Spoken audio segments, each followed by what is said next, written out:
नमस्कार, स्वागत है आप सभी का न्यूज रूम पोस्ट की खास पेशकश स्पोर्ट्स पोस्ट में। भारत और श्रीलंका के बीच अहम सीरीज होने वाली है और ये इसलिए इम्पोर्टेंट है क्योंकि भारत को नया कप्तान मिलेगा और साथ के साथ ही भारत के हेड कोच गौतम गंभीर का जो टेन्योर है वो पहला सीरीज होगा और उसकी शुरुआत हो जाएगी। ऐसे में कौन होगा भारत का कप्तान?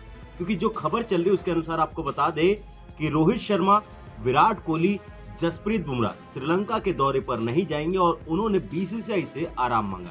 ऐसे में टी20 में तो यहाँ पर हार्दिक पांड्या का नाम चल रहा और ओडीआई में सरप्राइजिंग यहाँ पर है केएल राहुल का नाम आगे चल रहा है। तो ऐसे में ये बात हो रही है कि क्या सच में केएल राहुल ही कप्तान होंगे, हार्दिक पांड्या टी20 में होंगे?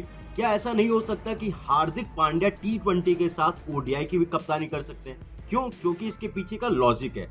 आप ये देखिए, भारत में बहुत ही ऐसा रेयर है कि वाइट बॉल यानी कि टी20 के अलग हो, ओडीआई के अलग हो और टेस्ट के अलग हो। हमने अक्सर ये देखा है कि अगर कैप्टन, वैसे तो एक ही होता है जो तीनों फॉर्मेट का होता है, अगर एक नहीं होता तो रेड फॉर्मेट का अलग यानी कि रेड बॉल का अलग होता है और साथ में टी20 और ओडीआई का एक कप्तान होता है और ये काफी समय से इस चीज को फॉलो किया जा रहा है। पर यहाँ पर बहुत सारे ऐसे लोग हैं, बड़े बड़े मीडिया चैनल्स हैं जो बता रहे कि केएल राहुल ओडीआई की कैप्टनसी करेंगे और हार्दिक पांड्या जो है टी20 की करेंगे।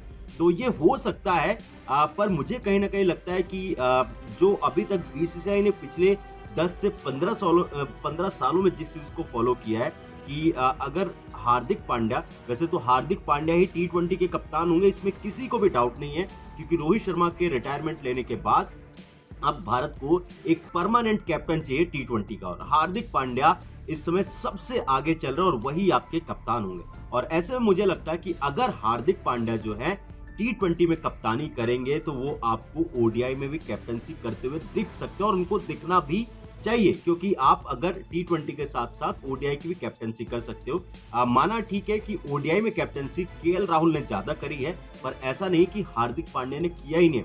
हार्दिक पांड्या ने ओडीआई में भी कैप्टनसी कर रखी है, टी20 में कर रखी है। पर बड़े बड़े जो मीडिया चैनल्स हैं, जो बड़े बड़े पत्रकार हैं, उन्होंने सूत्रों के हवाले से खबर दी है। पर मैं हमेशा ये कहता हूं कि जब तक ऑफिशियल रूप से ना ये इन सब चीजों को रूमर्स माना जाता है और ये रूमर्स ही है। और बीसीसीआई जो है बहुत जल्द टीम इंडिया का ऐलान करेगी श्रीलंका में कौन कौन से खिलाड़ी जाएंगे और सबसे खास बात कौन होगा भारत का अगला कप्तान। क्योंकि आपको बता दें, गौतम गंभीर आए हैं तो सोच बहुत क्लियर होगी।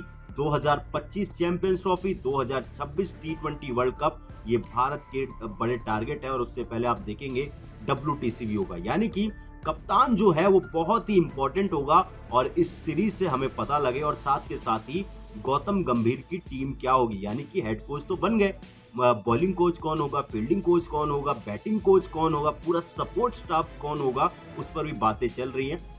वो भी हमें बहुत जल्द, आप देखें कि किसी भी वक्त, आज कल परसों में आपको ये भारत की टीम जो है अनाउंसमेंट होगी और उसमें सब चीजें जो जो हमारे सवाल हैं उन सभी सवालों के जवाब हमें उसमें मिल जाएंगे। तो मेरे ख्याल से मुझे ऐसा लगता है कि अगर हार्दिक पांड्या टी20 में कप्तानी करते हैं तो उनको ओडीआई में भी कप्तानी करनी चाहिए और व्हाइट बॉल का एक कप्तान होना चाहिए, मुझे ऐसा लगता है। पर देखना दिलचस्प होगा कि कौन होगा भारत का कप्तान। क्या केएल राहुल को ओडीआई में मिलेगी और हार्दिक पांड्या को टी20 में मिलेगी? और सबसे खास नजर तो इस पर भी रहेगी कि क्या रोहित शर्मा, विराट कोहली जैसे खिलाड़ियों को श्रीलंका के टूर पर आराम दिया जाएगा?